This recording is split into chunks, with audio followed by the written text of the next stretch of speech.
This is NDTV.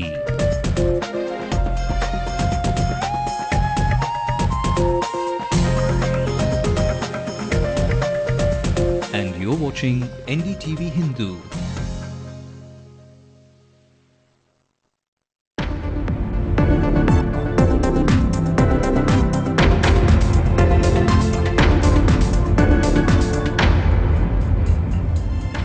No scams during my watch, says the former telecom minister Arun Shourie. Hits out at the tainted Raja for not following the first come first serve policy. The point is not that Raja followed the first come first served principle as he is saying. He did not follow any principle.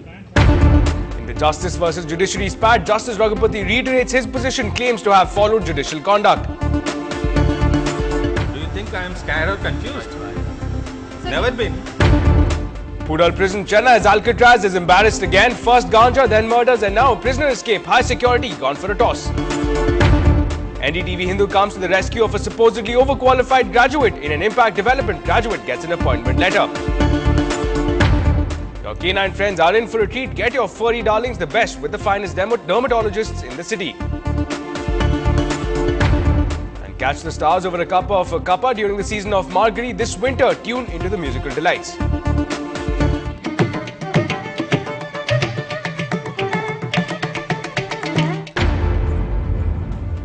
A very good evening and welcome to Late Night News with me, Ashmit. Time now for a look at the developments from across the country.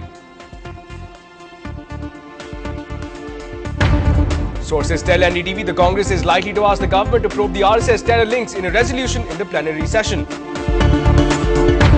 Sources also tell us that the Congress has decided to change the phrase Hindu terror to right-wing terror. Sharad Pawar tells NDTV while it's necessary sometimes to tap phones in national interests, it's definitely wrong to do it on an indefinite period. India has never hesitated to emphasize its concern over China's presence in Pakistan-occupied Kashmir, says the Foreign Secretary. Now, DMK man Raja has been at the receiving end from all quarters. The former telecom minister has become the favourite punching bag of the political community, and the latest to take a dig at the tainted politician has been Rajya Sabha MP and the telecom minister during the NDA regime, Arun Shourie. After the Supreme Court's directive to extend the scope of CBI's investigations till 2001, Arun Shourie has been breathing fire as he lashed out at A. Raja. He slammed Raja for failing to conform to any form of protocols.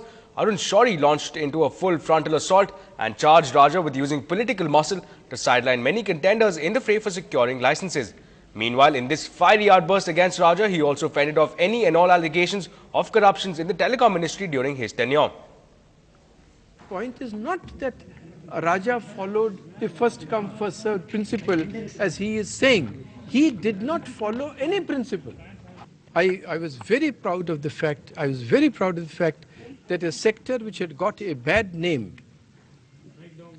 for several years, which was mired in litigation in which each of the operators had cases against other operators and against government, I was able to persuade them to withdraw all cases against each other and against government. We cleaned up the system. I was told that in two things, these wrong things used to be done. For instance, in tenders of BSNL, MTNL, etc. And I ensured that no tender file will ever come to a minister's office, ever. And no file came.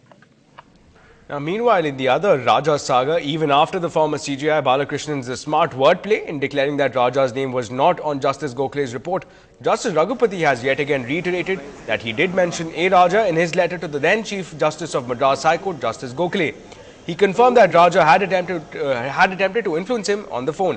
While the former Chief Justice of India, Balakrishnan, had denied this, Justice Gokhale had made an explosive disclosure by revealing that the report submitted by him to the CJI did have Raja's name on it. I was always maintaining and adopting judicial code of conduct all these days. Now you are looking me. Right. Do you think I am scared or confused? Right. So never been. So if you people are scared or confused, that's why I told you. I am senior advocate, Supreme Court. I am willing to help you. Come to me. Right. I never even asked for security from from anybody. Right. I am freely moving around. I am just like an ordinary citizen. Well, let's talk prison break now, and no, not about the popular TV series. Inmates of jails are in the news for all the wrong reasons. Name any crime and it is prevalent within the jail premises, be it murder or trading of ganja or usage of mobile phones within the jail. The criminals have done it all. And topping all of these is the escape of 25-year-old Karthik, a murder suspect. While the police is claiming to be clueless, our crime reporter Salim explains why the walls of the jails are not high enough.